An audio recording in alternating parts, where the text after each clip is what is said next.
ජීවිතේ කොච්චර තියෙනවද විශේෂයෙන් මතක දවස්නේ. ඇතැම් සුන්දරව ගත කරපු දවස් සුන්දර මතක සටහන් විදිහට අපිට ඉතුරුයි.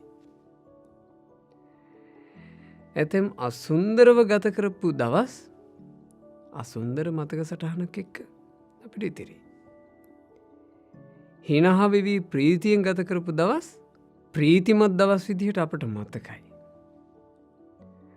දුකෙන් අඬ ගත කරපු ඇතැම් දවස් හරි දුකසේ ගත කළා කියලා අපිට මතකයි. හැබැයි ඔය ප්‍රීතිමත් දවසක්වත් දුකසේ ගත කරපු දවසක්වත් සුන්දර දවසක්වත් අසුන්දර දවසක්වත් ආයි ගණ්ඩ බෑනේ. ගෙවී කිය දවසක් ආයි ගණ්ඩ බෑ. අතීත ගැන හැරිල බලනකොට තේරෙන ඔය පාඩමින් ඉස්සරහට ගත කරන්න තියෙන ජීවිතය ගැන තේරුම් ගන්නට. තමන්ට ඉදිරියට එළඹෙන දවස සම්බන්ධයෙන් අද දවසේ හොඳ සැලසුමකට ඒ දවස හදාගන්නට. මං ඉදිරි දවසේ සුන්දර දේවල් කරනවා. ලස්සන දේවල් කරනවා. අද දවසේ මට වැරදිච්චි තැන් මං හෙට දවසේ හදාගන්නවා.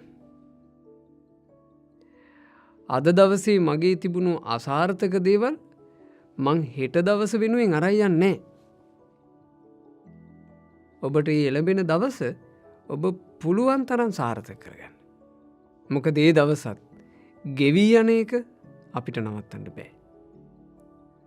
ගෙවී යන ඒ දවස සුන්දර දවසක් විදිහට ගෙවනවාද අසුන්දර විදිහට ගෙවෙනවාද සාර්ථක දවසක් විදිහට ගෙවනවාද අසාර්ථක දවසක් විදිහට ගෙවනවාද පින් කුසල් වැඩුණු දවසක් විදිහට ගෙවනවාද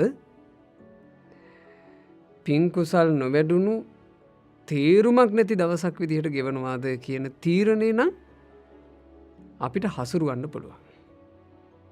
ඒ නිසා හොඳට හිතර ගන්න මේ කරුණ ගෙවී කිය දවසක් ආයෙන්නේ.